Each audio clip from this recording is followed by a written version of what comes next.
반갑습니다. 한자를 상식어로 해석하는 셋다한자 연구소 이건율입니다. 오늘은 셋다한자 제270강으로 천지와 만물이라는 단어를 셋다한자로 해석하고 같이 생각해 보려고 합니다. 창세기의 천지창조의 서술 중에 이런 말씀이 있습니다. 천지와 만물이 다 이루어지니라. 하나님이 그가 하시던 일을 일곱째 날에 마치시니 그가 하시던 모든 일을 그치고 일곱째 날에 안식하시니라 라는 그런 말씀이지요.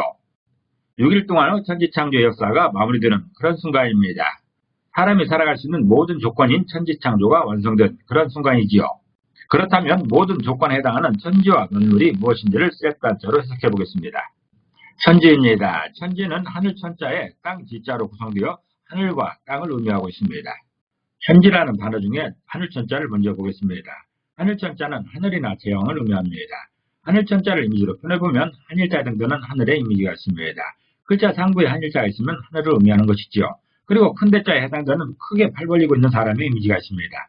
이런 두 이미지가 기록된 모양이 하늘 천자에서 하늘 천자가 표현하는 그 하늘은 사람의 머리의 공간을 말하고 있습니다.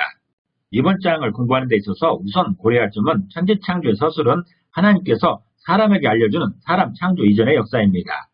당연히 사람에게 관련된 내용이 중심이고 그런 관점에서 하늘은 사람 머리의 공간인 것이죠. 하늘을 다르게 해석할 수도 있지만 하늘 천자는 꿈이 큰 사람을 의미하는 큰 대자 위에 공간을 표현하고 있어서 사람의 머리의 공간을 표현하는 것입니다. 이번에는 땅지자를 보겠습니다. 땅지자는 땅을 의미하고 대지나 장소를 의미하기도 합니다. 땅지자를 이미지로 표현해보면 흑토자에 해당되는 흙의 이미지가 있습니다. 그리고 이끼 야자에 해당되는 연결고리의 이미지가 있습니다. 연결을 의미하는 것이죠. 이런 두 이미지가 기록된 모양이 땅지자여서 땅지자가 표현하는 그 땅은 흙과 흙의 연결이다라는 그런 뜻입니다. 굳이 흙과 땅을 구분한다면 흙은 작은 먼지에 해당되는 입자 형태인 것이고 그 흙들이 뭉치면 땅이 됩니다. 또 작은 땅들이 서로 연결되면 결국 대륙까지 확대되는 거대한 땅덩어리가 되는 것이죠. 땅지자는 흙과 흙의 연결이 땅이라고 표현하고 있습니다. 그 땅을 받고 사람들이 살아가는 것입니다. 정리해 보겠습니다. 천지라는 단어가 있습니다. 천지라는 단어 중에 하늘 천자가 의미하는 그 하늘은 사람의 머리의 공간을 말하고 있습니다. 다시 말해서 머리에 있는 무한대의 공간이 하늘인 것입니다. 그리고 땅지자가 표현하는 그 땅은 흙과 흙의 연결을 말하고 있습니다. 다시 말해서 발 아래에 있는 광대한 공간입니다. 사람의 발 아래에 있는 광대한 공간이 땅인 것이죠.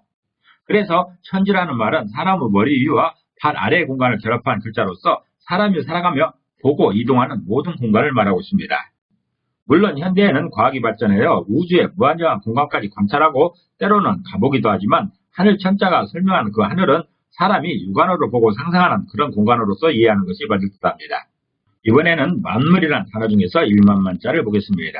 일만만자는 일만, 숫자를 의미하기도 하지만 매우 많다는 의미도 있습니다. 일만만자를 이미지로 표현해보면 풀초자에 해당되는 풀의 이미지가 있습니다. 그리고 밭자자와 발자국 유자에 해당되는 넓은 풀바지를 걷고 있는 사람들의 이미지가 있습니다. 이런 이미지가 기록된 모양이 일만만자여서 일만만자가 표현하는 그 일만이라는 거 아주 많은 것은 발자국을 옮길 때마다 보이는 밭에 자란 풀의 숫자입니다. 현대사회는 고도로 발전하고 더불어 복잡해져서 무한정한 숫자가 필요합니다. 그래서 일만이라는 숫자가 아주 작은 단위로 취급되기도 하지만 한자가 생성해서 일만은 가장 큰 숫자에 해당하고 있습니다. 헤아릴 수 없이 엄청난 것을 설명할 때 자주 비유되는 숫자가 바로 일만입니다. 그런 관점에서 일만만자를 이해하는 것이 좋을 것 같습니다. 일만만자는 산에나 밭에 가서 일을 하거나 산책을 할 때 발걸음을 옮길 때마다 보여지는 풀의 숫자입니다. 나무의 숫자도 헤아리기 어려운데 풀의 숫자를 어떻게 헤아리겠습니까? 그 정도로 많은 숫자를 의미하는 글자가 바로 일만만자입니다. 물건 물자를 보겠습니다. 물건 물자는 물건이나 사물을 의미하고 있습니다. 물건 물자를 이미지로 표현해보면 소자에 해당되는 소의 이미지가 있습니다. 소는 희생 제물로서의 소를 말하고 있습니다. 그리고 말물자에 해당되는 칼을 들고 있는 사람의 이미지가 있습니다. 이런 두 이미지가 기록된 모양이 물건 물자여서 물건 물자가 표현하는 그 물건은 소를 통해서 경고하는 것이다 라는 그런 뜻입니다. 희생 제물로 사용되는 소는 아무 잘못이 없습니다. 사람들의 죄를 용서받기 위해 소가 대신 죽는 것이지요. 다시 말해서 희생 제물이 되는 것입니다. 소를 죽일 때는 당연히 칼로 찌르든가 내리칠 것입니다. 여기에는 사람들에게 다시 잘못하지 말라는 경고의 의미가 담겨 있습니다. 물건 물자의 부수로 사용되는 말물자를 보겠습니다. 말물자는 말다는 의미가 있고 아니하다 또는 경고의 의미도 있습니다.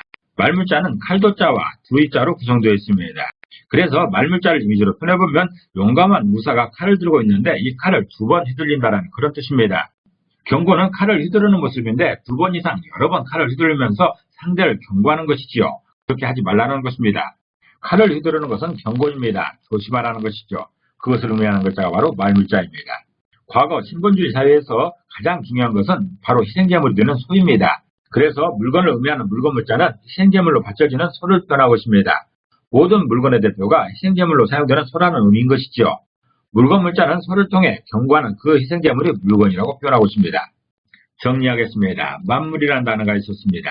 만물이라는 단어 중에 일반만자가 표현하는 그 일만이라는 것, 일만만자가 표현하는 그 매우 많은 것은 발자국을 옮길 때마다 보여지는 밭에 자란 풀의 숫자입니다. 다시 말해서 엄청 많은 숫자를 표현하고 있는 것이죠. 그리고 물건 물자가 표현하는 그 물건은 소를 통해 사람들의 행동에 경고하는 것입니다. 다시 말해서 경고를 위한 물건을 표현하고 있습니다. 그래서 만물이라는 말은 희생제물인 소를 비롯하여 이 땅에 실제하는 모든 존재를 표현하고 있습니다. 사람이 살아가면서 직접적으로나 간접적으로 사용되는 모든 존재를 만물로 표현하는 것입니다. 천지만물을 종합해서 정리해보면 천지라는 말은 사람 머리 위의 공간과 발 아래 공간을 결합한 것으로서 사람이 살면서 볼 수 있고 이동할 수 있는 모든 공간을 말하고 있습니다. 그리고 만물은 희생제물인 소를 비롯하여 이 땅에 실제하는 모든 존재를 말하고 있습니다. 그래서 천지만물은 하늘과 땅으로 대표되는 우주 공간과 그 공간에 실제하는 모든 존재들을 말하고 있습니다. 다시 말해서 사람이 살아갈 공간과 필요한 물건들을 방문한 모든 것을 천지만물로 설명하고 있는 것입니다. 창세기의 천지창조의 서술 중에 천지만물이 이루어지니라. 하나님이 그가 하시던 일을 7째 날에 마치시니 그가 하시던 모든 일을 그치고 7째 날에 안식하시니라 라는 구절이 있습니다. 사람이 살아갈 수 있는 모든 조건인 천지와 만물이 완성되는 순간입니다. 천지만물은 사람이 살아가기에 충분한 환경을 의미하는 것이지요. 오늘은 천지창조의 모든 대상을 가리키는 천지만물에 대해서 알아봤습니다. 오늘도 평안한 하루 보내시기를 기도합니다. 감사합니다.